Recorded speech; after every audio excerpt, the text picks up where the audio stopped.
본문의 말씀을 가지고 기도, 하나님과의 관계 회복의 길이라는 제목으로 함께 말씀을 나누겠습니다.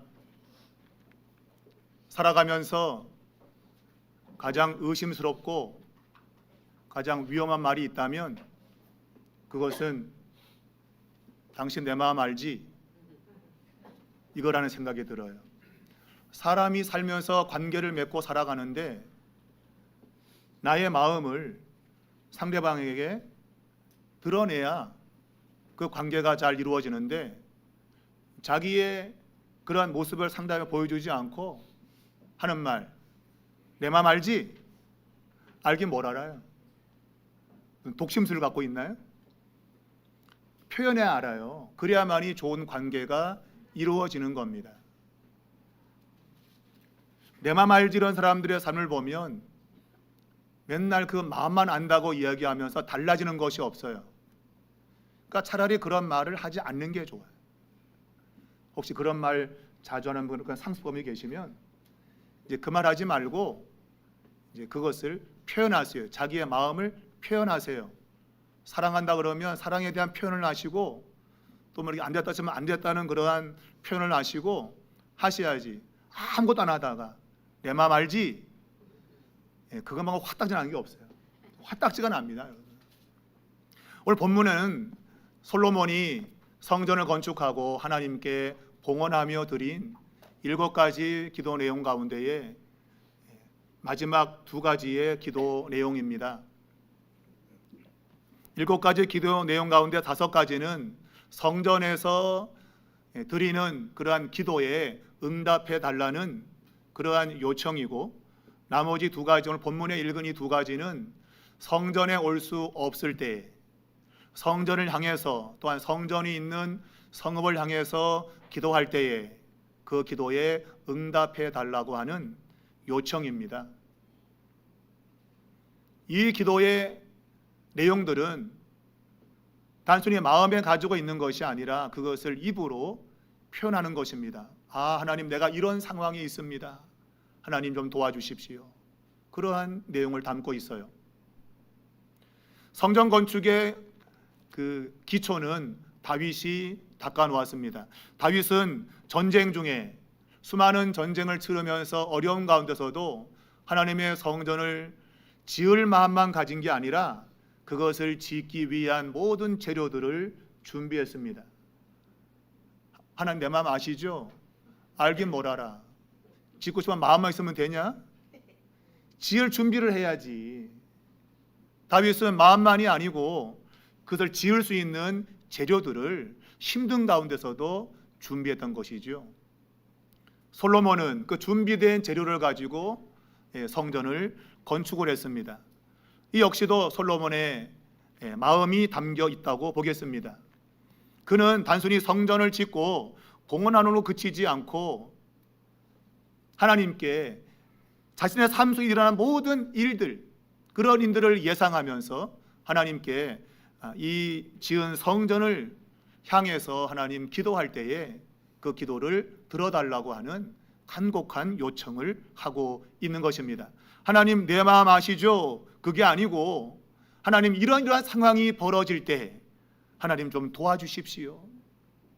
그러한 마음이 그의 기도 속에 담겨 있는 것입니다. 이것은 한번 기도해보자, 응답해 줄지 몰라, 그게 아니라 믿음이 있는 기도입니다. 내가 이렇게 기도하면 하나님 반드시 하나님이 기도를 들으실 것이다. 왜냐하면 이 기도 속에는 그들의 마음이 아주 진실하게 담겨 있기 때문입니다. 하나님은 진실한 기도에 응답하실 수밖에 없는 것이죠. 자, 오늘 이 솔로몬이 하나님께 드린 7가지 가운데 마지막 2가지의 기도 속에는 아주 중요한 내용이 담겨 있습니다. 왜냐하면 항상 주인공은 나중에 등장하잖아요.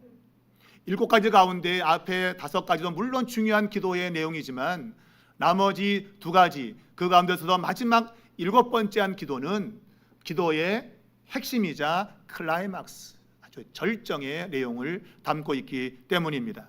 맞아요. 주인공은 늦게 나옵니다.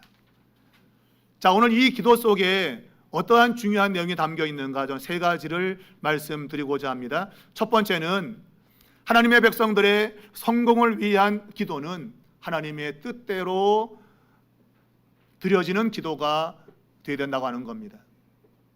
무조건 하나님께 기도한다고 하나님이 응답해 주시는 것이 아니라 하나님의 뜻에 맞는 기도를 드릴 때에 하나님은 분명히 그 기도에 응답해 주신다고 하는 것입니다. 앞에 5가지 기도의 내용은 성전에 나와서 기도를 드리는 것입니다. 성전에 나올 수 있다고 하는 것은 그래도 그나마 삶이 괜찮은 거예요. 그런데 이 2가지는 성전에 나올 수 없는 상황을 이야기하고 있어요. 성전에 나올 수 없는 상황이라고 하는 것은 굉장히 어렵고 힘들고 절박한 상황임을 이야기하는 것이죠.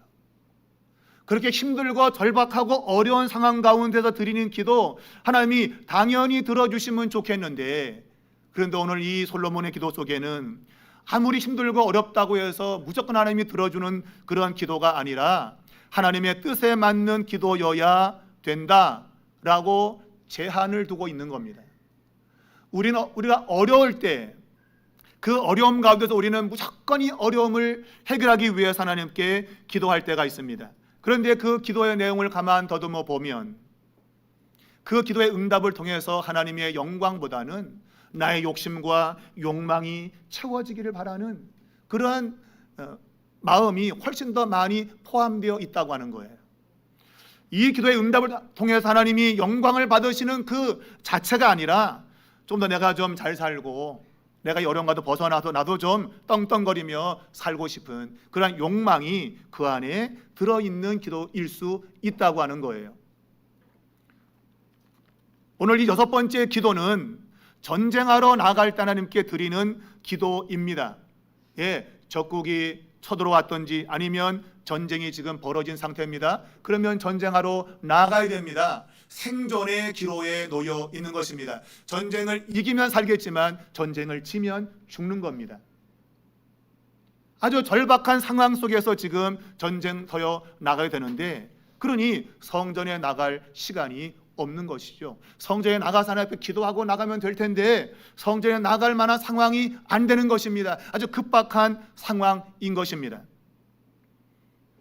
자, 이럴 때 드리는 기도, 하나님의 성전이 있는 곳을 향해서 기도를 하면 하나님의 기도를 들어주십시오라는 내용입니다.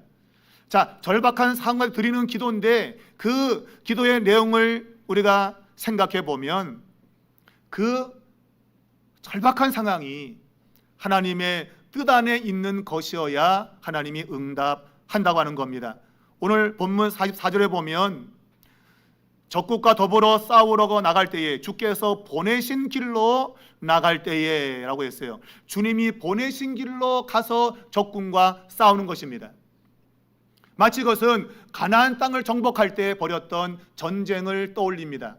가나안 정복 전쟁은 100% 승리의 전쟁이었습니다. 왜냐하면 하나님이 지시한 전쟁이기 때문입니다. 그들은 자신의 욕망을 채우기 위해서 가나안 정복 전쟁을 하지 않습니다. 하나님이 그 가나안 땅의 죄악을 멸하시기 위한 하나의 징계적 차원에서 전쟁을 벌이고 있는 겁니다. 하나님이 지시한 겁니다. 그러므로 그 전쟁은 백전백승할 수밖에 없는 전쟁이에요.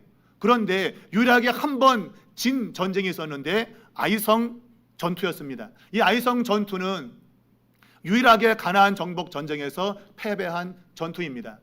왜 패배했는가? 성경은 하나님께 묻지도 않고 자신의 생각과 자신의 방법으로 저 정도 성이야, 아이성이니까 조그만 성, 충분히 우리가 이길 수 있어. 그리고 자신들이 계획하고 자신들이 그 전쟁을 시작했습니다. 그런데 그 전쟁이 패배했는데 그들의 그러한 시도가 물론 잘못된 것이지만 그 전쟁의 패배의 원인은 백성 가운데 아간이라는 사람이 죄를 지었기 때문이라고 성경은 말하고 있습니다. 하나님이 여리고 성을 무너뜨렸을 때 거기는 절대로 취하지 말라 그랬는데 아간이 슬쩍 욕심으로 슬쩍 거기 있는 것을 훔쳤습니다. 하나님의 말씀에 불순종한 것이 결국은 아이성 전투에 패배를 가져왔어요. 하나님의 뜻에서 벗어날 때 전쟁은 이길 수가 없는 겁니다. 아무리 그 전쟁이 지금 절박한 상황이어도 하나님의 뜻에 맞는 전쟁이라면 그 전쟁은 이깁니다. 그러나 만일 그 전쟁이 하나님이 원하지 않는 방식으로, 특별히 죄를 짓는 방식으로 진행된다면 그 전쟁은 이길 수가 없다고 하는 거예요. 오늘 본문 46절을 보면, 5절을 보면 기도와 간구를 들으시고 그들의 일을 돌아보옵소서라고 솔로몬이 기도하고 있는데, 얼핏 들으면 그들의 일을 돌아보십시오, 곧 그들을 도와주십시오 라는 말로 들립니다. 그러나 히브리 원문에 보면 솔로몬의 기도는 단순히 이스라엘 편을 들어달라는 기도가 아니라 하나님 공의롭게 판단하시고 행하십시오 라는 뜻입니다. 곧 이 전쟁이 정말 하나님 뜻에 합당한 전쟁인지 잘 살피시고, 합당한 전쟁이면 하나님 저들을 도와주시되 합당하지 않으면 하나님 돕지 말아 주십시오, 그러한 기도인 것입니다. 우리는 무작정 하나님이 우리 편이 되어서 도와주기를 바라죠. 이 자리에도 아마 많은 분들이 하나님이 내 편이 되면 좋겠다 그런 생각을 가지고 있어요. 오늘인가 어제부터 항저우 아시안 게임이 시작이 되었는데 우리는 우리 한국 대표팀이 이기기를 원하죠. 그래서 막 하나님 도와달라고 기도하는 분도 있었고요. 어떤 분은 금식도 하고. 그런데 어떤 경기를 벌일 때에 그 경기에 만일 믿는 사람들이 같이 있다면 누구의 기도를 들으실까요? 우리 편도 하나님 우리 도와달라고 그러고, 저쪽 편도 하나님 도와달라고 그러고, 누구를 도와야 될까요, 여러분? 하나님 참 고민스럽죠. 우리는 하나님을 굉장히 고민스럽게 할 때가 많아요. 누굴 도와줘야 돼? 전부 나한테 도움을 구하는데 누굴 도와줘야 되지? 여러분, 그런 기도는 들을 필요가 없는 거예요. 하나님 입장 곤란하잖아요. 누구 기도 들어줘요, 여러분? 믿음이 좋은 사람이요? 금식하고 막 부르짖는 사람이요? 그런 기도는 할 필요가 없는 거예요. 그 대신에 자신이 했던 연습의 양을 충분히 발휘해서 최대한 실력을 발휘해서 싸울 수 있게 해달라고 기도해야 그게 맞는 거죠. 무조건 이기게 해달라. 오늘 전쟁을 하러 나가면 이 전쟁은 그런 경기가 아니죠. 이건 죽고 사는 문제예요. 전쟁은 정말 이거 굉장히 중요한 문제인 겁니다. 그러면 당연히 하나님이 들어주시는 것이 좋겠지요. 그런데 솔로몬은 당연히 들어주는 게 아니라 하나님의 뜻에 합당하면 하나님 돌봐주시고, 그렇지 않다면 하나님 돌봐주지 마세요라고 하는 거예요. 이 말의 의미인 즉슨 하나님을 우리 편으로 만드는 기도가 아니라 우리가 하나님의 편에 서야 된다고 하는 거예요. 많은 사람들 하나님을 내 편으로 만들기 원해요. 내 편 들어달라 그래요. 근데 하나님은 야, 네가 내 편 되면 안 되겠냐? 야, 네가 좀 내 편 들어줘. 좀 내 뜻에 한 표 좀 찍어줘.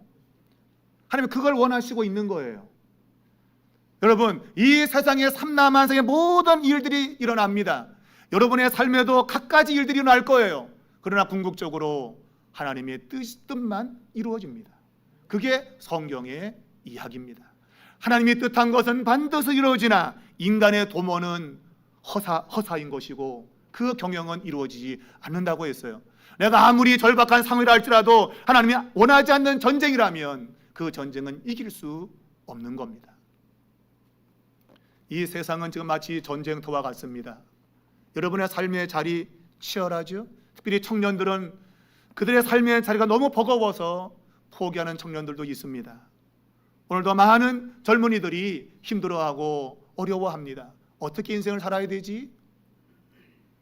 마치 전쟁터에 몰려있는 것 같은 그러한 상황이라고 볼 수 있겠지요. 이럴 때 여러분, 어떻게 해야만이 이 전쟁터에서 이길 수 있을까요? 무조건 하나님이 내 편 되어달라면 됩니까? 아니면 이 전쟁을 이기기 위해서는 하나님의 뜻에 서는 겁니다. 하나님 편에 서는 겁니다. 하나님이 보시기에 합당한 것을 선택하면 하나님이 들어주시게 되어 있는 거예요. 아무리 위험스러운 상황이 온다 할지라도 하나님의 뜻에 초점을 맞추면 그 전쟁은 이기게 되어 있다고 하는 거예요. 사도 요한은 요한일서 5장 14절에서 말했습니다. 그를 향하여 우리가 가진 바 담대함이 이것이니 그의 뜻대로 무엇을 구하면 들으심이라. 우리가 담대하게 하나님께 기도할 수 있는 이유는 하나님의 뜻에 맞는 기도를 드리기만 한다면 하나님께로부터 응답은 따놓은 당상이라고 하는 거예요. 근데 우리의 많은 기도가 그렇게 수없이 부르짖고 외치는 기도가 왜 응답이 없는가? 대부분 하나님이 내 뜻에 맞추기를 원하기 때문이에요. 여러분, 하나님의 뜻에 맞춘 기도를 들으시길 바랍니다. 하나님의 뜻에 맞기만 하면 하나님이 응답해 주시겠다고 오늘 본문이 약속하고 있는 것이지요. 또한 이 기도 속에는 하나님의 뜻에 포함되는 부분 가운데 아주 중요한 부분이 있습니다. 그것은 우리가 하나님의 백성이라고 하는 분명한 사실을 인식하는 겁니다. 내가 누구냐 하는 것을 인식하는 만큼 중요한 것이 없어요. 내가 누구냐? 하나님의 백성인 것입니다. 오늘 성경은 하나님의 소유라고 말하고 있습니다. 하나님의 기업이라고 말하고 있습니다. 나의 삶 전부는 하나님의 것입니다. 하나님의 것입니다. 이 말은 만일 내 삶에 영원한 실패가 있다고 한다면 하나님의 영광을 받지 못하시는 거죠. 하나님이 그분이 선택한 백성이 인생을 사는 동안에 실패 자리에 있다면 세상이 야, 네가 믿는 하나님 능력도 없구나. 뭐하러 믿냐? 차라리 네 주먹을 믿어라. 그런단 말이죠, 여러분. 오늘 이 솔로몬의 기도 속에는 그들의 일을 돌아봐 달라고 하는 이것은 그런 의미가 내포되어 있는 거예요. 하나님의 백성이니 주여, 주님의 기업이니 주여, 우리를 돌봐주십시오. 우리가 부족하지만 우리가 하나님의 백성이니 하나님 돌봐주십시오. 그러한 간절함이 들어있는 거예요. 단순히 내가 세상 속에 내가 잘 되는 것이 목적이 아니라 하나님, 내가 주님의 백성이니 하나님, 내가 이 어려움에서 벗어나야 하나님이 살아계신 것이 세상에 증명되겠습니다. 하나님, 좀 나 좀 도와주십시오. 하나님의 백성의 정체성을 가지고 기도하라, 그런 얘기예요. 여러분, 단순히 내가 어려우니까 나 살아나야 돼, 그게 아니라 내가 살아야 될 이유, 내가 회복되어야 될 이유는 하나님의 영광이 달렸기 때문인 거예요. 우리가 성경에 보면 모세가 바로 그런 사람이지 않습니까? 이스라엘 백성들이 우상 숭배, 금송아지 만들어서 막 춤을 추며 우리의 신이다 인도하라 했을 때에 하나님이 화딱지가 났습니다. 내가 다 멸절시키고 모세야, 내가 너로 한 국가를 이루겠다고 했습니다. 우리 같으면 이게 웬 땡이냐, 너무 좋다 그러겠는데 모세는 진정한 하나님의 사람이었습니다. 그 하나님께 기도했습니다. 하나님, 만일 하나님의 백성을 이 광야에서 죽이신다면 세상이 뭐라고 하겠습니까? 야, 니네 하나님 능력이 없어서 약속한 것을 못 이루시는구나. 하나님, 저들이 죄를 지었지만 하나님의 백성이오니 하나님 용서해 주십시오. 저들을 살려주십시오. 하나님의 그 기도를 들으시고 하나님이 이스라엘 백성들을 살려주었다고 성경은 말하고 있습니다. 하나님의 뜻대로 기도하는 겁니다.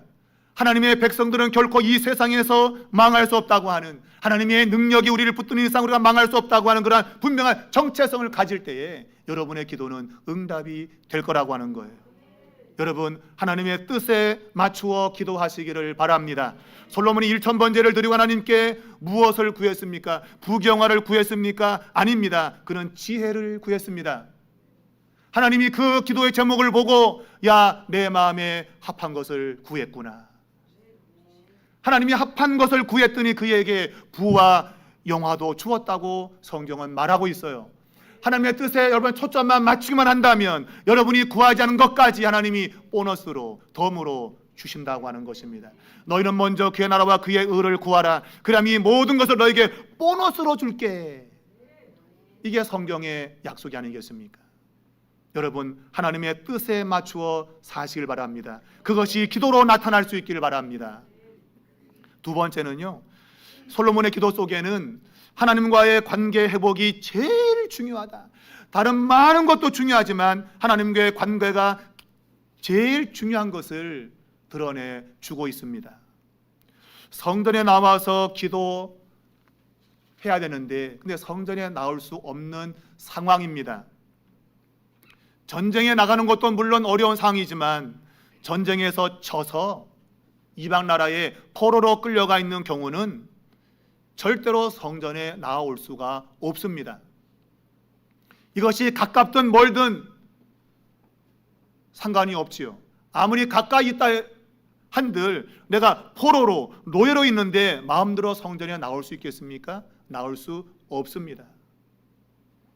하나님이 이럴 때 그 잡혀간 자리에서 하나님 앞에 스스로 깨닫고 회개하고 하나님께 성전을 향해서 기도하면 하나님이 들어주겠다고 약속하십니다. 여러분, 전쟁의 패배는 곧 하나님께 범죄한 까닭이었다고 성경은 말하고 있습니다. 모든 일들이 우리의 실패가 하나님께 죄를 지어서만은 아닐 것입니다. 그러나 많은 부분이 우리가 하나님 앞에 온전한 삶을 살지 않은 결과로 오는 것만은 분명합니다. 우리의 삶의 자리 하나님과 멀어져 있다면 그것이 시간적이든 공간적이든 간에 하나님과 가까이 있지 않고 멀어져 있다면 무언가 내 삶 속에 죄악의 요소가 있음이 분명합니다. 성경은 죄를 지은 인생은 하나님과 함께할 수 없기 때문입니다. 그것이 나의 의도이든 아니면 환경 때문에 그렇든 하나님 앞에 죄된 요소가 있기 때문에 하나님께 가까이 있을 수가 없습니다. 죄 지은 아담과 하와는 에덴 동산에 있을 수가 없었습니다. 쫓겨났습니다. 우상 숭배로 나아갔던 이스라엘 백성들은 바벨론 전쟁에서 지게 되었고 결국은 포로가 되어서 끌려갔습니다. 곧 죄 때문에 그들은 실패자가 되었고 비참한 상황에 떨어진 것입니다. 그런 가운데 성전에 나가서 기도를 드리면 회복이 될 텐데 나갈 수가 없는 상황이에요. 그러면 어떻게 해야 되겠습니까? 하나님은 그들에게 말했습니다. 야, 성전에 나오지 않아도 괜찮아. 너가 거기서 네 잘못을 깨닫고 회개하고 성전이 있는 곳을 향해서 내게 기도하면 내가 회복시켜 줄 거야 라는 것입니다. 성전에 나가지 않아도 회복을 약속하고 있다는 것입니다. 여러분, 이것은 비록 거리적으로는 떨어져 있어도 하나님과의 관계만 회복된다면 괜찮다고 하는 거예요. 반대로 뒤집어 말하면 아무리 가까이 있어도 하나님과의 관계가 깨져 있다면 그것은 아무 의미가 없다고 하는 것입니다. 오늘날 가정에서도 함께 있지만 몸은 같이 있지만 관계가 깨어져서 힘들어하는 가정들이 있습니다. 부모와 자식 간에 깨어진 관계, 부부지간에 깨어진 관계, 형제지간에 깨어진 관계, 비록 몸은 같이 있지만 그러나 깨어진 것 때문에 힘들어하는 사람들이 우리 주변에 많이 있습니다. 여러분의 가정은 어떠신가요? 몸과 마음이 같이 있나요? 혹여나 삶의 어려운 것 때문에 거리적으로 떨어져 있는 사람도 있을 수 있어요. 그러나 마음이 같이 있다면 별 문제가 되지 않습니다. 그러나 가까이 있다 해가지고 마음도 가까우면 결코 아니에요. 아까 제가 서두에 말한 대로 내 마음 알지? 대부분 이런 사람들이 관계가 좋지 않은 거예요. 맨날 내 마음 알지? 뭘 알아 알기는. 모르는 거예요. 몰라. 어떻게 알아요 그걸 여러분? 오늘 성전에 나가지 못하는 상황이라 할지라도 그 있는 자리에서 성전이 있는 곳을 향해서 내게 기도하면 너와 나의 관계는 회복이 되는 거야. 그 관계 회복이 얼마나 중요했으면 거리가 상관이 없는 것이죠. 거리가 상관이 없어요. 오늘 여러분, 이 관계는 매우 중요한 것입니다. 오늘 이 관계만 제대로 되어지면 우리의 삶은 행복한 것입니다. 잠언 17장 1절에 이렇게 말하고 있습니다. 마른 떡 한 조각만 있고도 화목하는 것이 제육이 집에 가득하고도 다투는 것보다 나으니라. 아무리 집에 고기 반찬이 가득하고 모든 게 다 풍족해도 서로 다투고 싸우면 집에 떡 하나 놓고 함께 자기야 먹어 나도 먹을게 이거보다 못하다고 하는 거예요. 여러분, 이게 참 진리인데 우리는 그런 걸 별로 좋아하지 않아. 뭐든지 많아야 돼. 우리 집에는 고기도 많고 많아야 돼. 관계? 이거 안 중요해. 그리고 사는 사람들이 꽤 됩니다, 여러분. 꽤 됩니다. 여러분의 가정은 어때요? 정말 건강한 관계를 가지고 있습니까? 아멘으로 될지어다. 이따 해줘야 돼, 이거를. 네. 아무도 안 하는데 아멘 하시잖아요. TV에 보면 밥 먹자라는 그런 코미디가 있어요. 개그가 있어요. 밥 먹자. 가족 간에 대화가 없다는 얘기죠. 그냥 밥 먹자. 아무 말도 안 한다 이거예요. 관계가 없는 거죠, 여러분. 관계가 그만큼 중요한데 이 시대를 그렇게 표현하고 있는 거예요. 밥 먹자. 너는 너, 나는 나. 한 가족이면서도 그냥 밥 먹자 이걸로 퉁쳐버리는, 그것으로 가족이라고 말하는. 아니죠, 여러분. 같이 밥 먹는다고 그러면 꼭 가족입니까? 마음이 통하고 대화가 되고 소통이 되고, 그것이 가정 아니겠어요? 여러분, 하나님과 우리는, 하나님이 아버지고 우리는 자녀 아닙니까? 그러면 소통이 돼야지요. 관계가 잘 돼야지요. 그 관계의 중요성 때문에 거리가 상관없이 너가 있는 자리에서 성전을 향해서 기도한다면 회복은 되는 거야. 염려하지 마. 관계가 회복만 된다면 나중엔 이 땅으로 오게 될 거야. 여러분, 주님과의 관계가 잘 이루어질 수 있기를 주의 이름으로 축복합니다. 여러분이 고로 생활, 이것이 그들의 운명적 마지막이 아니라는 것이죠. 그곳에서 기도할 수만 있다면 고로 생활을 끝낼 수 있다고 하는 것입니다. 우리가 기도만 할 수 있다면 우리의 포로 생활의 시간을 단축할 수 있다고 하는 거예요. 여러분, 기도는 하나님과의 관계를 회복하는 지름길입니다. 여러분이 빨리 하나님께 기도하면 할수록 여러분의 포로 생활 같은 힘든 삶은 줄어드는 것입니다. 여러분, 기도를 통해서 주님과의 관계가 회복되어지기를 주의 이름으로 축원합니다. 찬송가 438장 내 영혼이 은총 입어 3절에 보면 높은 산이 거친 들이 초막이나 궁궐이나 내 주 예수 모신 곳이 그 어디나 하늘나라. 여러분, 내가 사는 것에 상관이 없고 오늘도 주님과 함께라면, 주님과의 관계만 좋다면 그 어디나 하늘나라인 것입니다. 전 여러분이 그런 삶이 되기를 바라요. 주님과 함께하며 행복을 누리는 삶이 되기를 바랍니다. 그런 곳에 여러분, 기도가 필수적인 것입니다. 마지막 세 번째는 이스라엘의 과거 구원 역사. 과거에 주님이 이스라엘 백성들을 구원시켜준 그 역사는 하나님의 은혜를 보장하는 기념비인 것입니다. 이 말은 과거에 그렇게 하나님의 구원을 우리에게 은혜로 주신 하나님은 오늘 나의 현재와 미래에도 동일하게 은혜로 구원을 줄 것을 보장하고 있는 겁니다.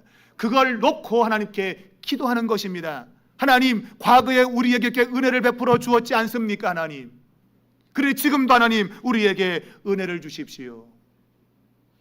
그런 기도가 되어야 되는 것이죠. 오늘 솔로몬의 기도, 이 마지막 7번째 기도는 그들의 실패 자리에 있을 때에 하나님 앞에 그 옛날 애굽에서 철 풀무 같은 고된 노예 생활을 할 때 하나님이 그들을 구원시켜 주신 그 은혜를 이야기합니다. 하나님, 그 옛날 노예 같은 생활에서 주님께서 우리를 건져내지 않았습니까?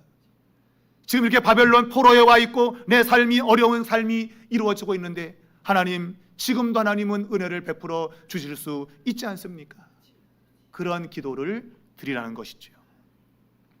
솔로몬은 그의 기도가 대가를 바라는 기도가 아니라고 하는 거예요. 우리는 하나님, 내가 뭘 했으니 이거 했으니 저거 했으니 하나님 내게 주셔야 돼요. 마치 거래하듯이 그렇게 할 때 있어요. 하나님, 내게 많이 주시면 내가 이거 할게요. 거래하듯이 하는 기도가 있어요. 여러분, 우리의 기도는 전적인 하나님의 은혜를 근거하는 겁니다. 애굽에서의 구원은 하나님의 전적인 은혜인 것입니다. 그들이 고통 중에 있을 때 하나님이 그들을 건져낸 것입니다. 여러분의 삶의 자리가 힘들고 어려울 때 하나님, 내가 이렇게 할게요. 하나님 돌봐주세요. 그게 아니라 하나님, 지난 날에도 하나님 은혜로 나를 구원시켜 주셨는데 하나님, 지금도 하나님의 은혜로 나를 구원시켜 주십시오. 그런 간구를 드리는 것입니다. 대가의 기도가 아니라 무조건적인 하나님의 신실한 자비하심에 근거하는 겁니다. 하나님은 자비가 무한하지 않습니까? 하나님, 나를 어려움 가운데서 건져 주시옵소서. 그런 기도를 하나님께 드리고 있는 것입니다. 여러분, 하나님의 은혜의 샘은 마르지 않습니다. 우리의 삶의 회복은 우리 편의 조건에 있지 않습니다. 전적 하나님의 은혜에 근거합니다. 이 세상 모든 것은 하나님의 은혜에 근거를 둡니다. 우리가 이 자리에 와 있는 것도 여러분의 얼굴이 예뻐서 뭔가를 많이 드려서도 아닙니다. 전적인 하나님의 은혜에 근거해서 우리 이 자리에 나와 있는 거예요. 그 은혜가 우리를 구원시켰고 그 은혜가 마침내 우리를 구원에 이르게 할 것이기 때문입니다. 사랑하는 여러분, 오늘 그 하나님의 은혜를 기대하시기 바랍니다. 그 은혜를 바라는 자들에게 하나님은 은혜를 주시는 것입니다. 내가 뭘 했기 때문에 주시겠다, 그게 아니라 주님, 내가 하지 못했습니다마는 하나님은 긍휼이 풍성하지 않습니까? 하나님, 그 긍휼과 자비를 내게 베풀어 주십시오. 그 옛날 애굽에서 우리를 건져 주신 것처럼 지금 이 포로된 생활에서 우리를 건져 주십시오. 그러한 기도를 솔로몬이 하고 있는 것이죠. 여러분과 저가 구원된 것은 오직 흠없고 점없는 우리 주 예수 그리스도의 피 때문입니다. 그 십자가에 흘리신 그 피가 우리의 죄를 없게 했습니다. 그 죄는 철 풀무보다도 훨씬 더 강력합니다.